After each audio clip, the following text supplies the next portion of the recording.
Dzień dobry, mówi Dorota Freitag z Kreatywnie.com. Spodobała mi się praca z papierem Stone, dlatego dziś ponownie wracam do tego tematu, do dekupażu 3D.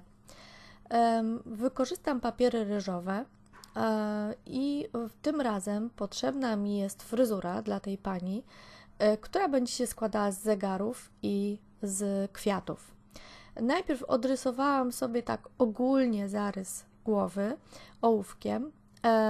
Poszczególne części papieru ryżowego, które będą mi potrzebne, wyrywam, a następnie przyklejam do papieru Stone za pomocą kleju do dekupażu. I przyklejam naprawdę starannie. Chodzi o to, żeby ten papier ryżowy był nasączony klejem zarówno od dołu, jak i od góry, tak żeby podczas wycinania później z papieru Stone ten papier się po prostu nie rozwarstwiał. Czyli po przyklejeniu daje jeszcze taką dodatkową warstwę kleju, która stanowi zabezpieczenie. No i teraz wycinam z grubsza kształt tej głowy i każdy element osobno, czyli te kółeczka z zegarów i kwiatki. Kwiaty wycinam dokładnie, tak żeby po pierwsze pozbyć się tła, a następnie nacinam również każdy płatek, w miarę każdy płatek, tak żeby w kierunku do środka, tak żeby te płatki były ruchome i żeby później podczas przyklejania można było tą kompozycję zrobić bardziej przestrzenną.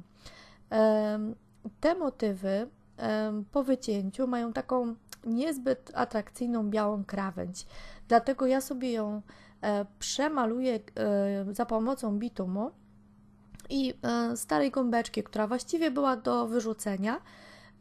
I tutaj właśnie każdą krawędź wyciętych elementów przecieram bitumem na brązowo, tak żeby pozbyć się tego właśnie białego koloru. Wycięte elementy odkładam, no i czas na przygotowanie pudełka. To jest pudełko tak zwane do herbaty, ono ma w środku przegródki, mi będzie służyło na różne metalowe dodatki, których używam do projektów mix mediowych. I najważniejsze, żeby najpierw przemalować je za pomocą białego podkładu akrylowego, boki również, ale najważniejsza jest góra, którą będę ozdabiać pastami i tą górę pomalowałam 2 razy, tak żeby była naprawdę biała. Za pomocą szablonów nanoszę struktury. Tu mam taki szablon w krateczkę, taką nieregularną i po wysuszeniu tej struktury nakładam jeszcze zębatki. Na początku myślałam o tym, że one będą stanowiły fryzurę tej pani, ale ostatecznie było tak dużo dodatków, że te zębatki są niestety prawie niezauważalne. Tą strukturę z masy modelarskiej dokładnie suszę i teraz użyję farb mineralnych, ale w postaci rozwodnionej, czyli ja poza tym, że moczę w tej chwili pędzel w farbie, co chwilę moczę go również w wodzie, tak żeby stworzyć taką bardziej akwarelową warstwę farby, która mi wnika we wszystkie właśnie zakamarki struktury, która powstała przez pastę. Boków na razie nie ruszam. Farby nakładam przynajmniej 2 warstwy, rozwadniam ją bardzo dokładnie tak, żeby się pocieniowała i żeby dokładnie wniknęła w strukturę pasty. Przygotowałam również tekturkowe jeszcze dodatki, to są zębatki, takie właśnie z tekturki i je również zabarwiam tymi 3 kolorami, które wcześniej wybrałam. To jest taki fajny kolor beżowy, elegancki róż i czekolada. No i teraz folia żywnościowa. Zwijam folię żywnościową w 2 kulki, następnie pudełko na bokach pokrywam farbą mineralną w kolorze czekolady i kiedy jeszcze ta farba jest mokra, sięgam po pierwszy ten właśnie różowy, elegancki kolor i tą folią żywnościową nanoszę taką ciekawą strukturę. Chodzi o to, że jeżeli ta farba czekoladowa jest jeszcze w miarę mokra, to ona mi się pocieniuje i przemiesza właśnie z tym różowym, on nie będzie taki jednoznaczny i tworzy się taki ciekawy marmurek. Druga kulka służy do naniesienia tego jasnego beżu. No i tak wygląda przygotowany bok. Ułożyłam sobie wstępnie kompozycję z przygotowanych wcześniej motywów. Wiadomo, że za chwilę będzie wyglądać troszkę inaczej, ale mniej więcej koncepcja już jest i za pomocą Heavy Body Gel, którym wypełniam te wszystkie elementy, tak żeby odrobinę odstawały od powierzchni, przyklejam wszystko do pudełka.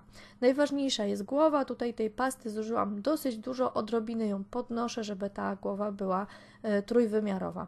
Tekturki również przyklejam za pomocą Heavy Body Gel i wszystkie te elementy właśnie piętrowo ze sobą łączę za pomocą tej pasty. Ona bardzo szybko, pięknie zasycha.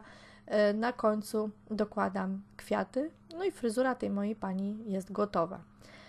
Przejdę teraz do cieniowania.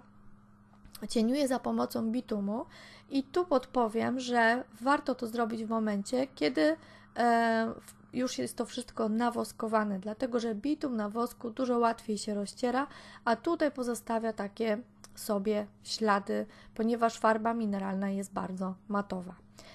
Ostrężyna. Jest to odcień bejcy i tym kolorem, który jest taką mieszanką różowego i szarego, maluję wszystko w środku.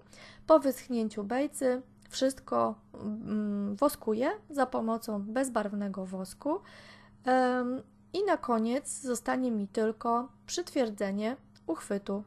Uchwyt będzie centralnie na środku i za pomocą 2 śrubek umieszczę go po prostu centralnie do otwierania skrzynki. Na dzisiaj bardzo, bardzo serdecznie dziękuję. Bardzo proszę o udostępnienie, jeśli film się spodobał i uważasz go za wartościowy. To jest dla mnie naprawdę bardzo duża nagroda, jest to bardzo dla mnie ważne. Cieszę się, że widzieliśmy się tym razem. Niedługo kolejne pomysły. Subskrybuj, lajkuj, podaj dalej. Do zobaczenia. Pozdrawiam.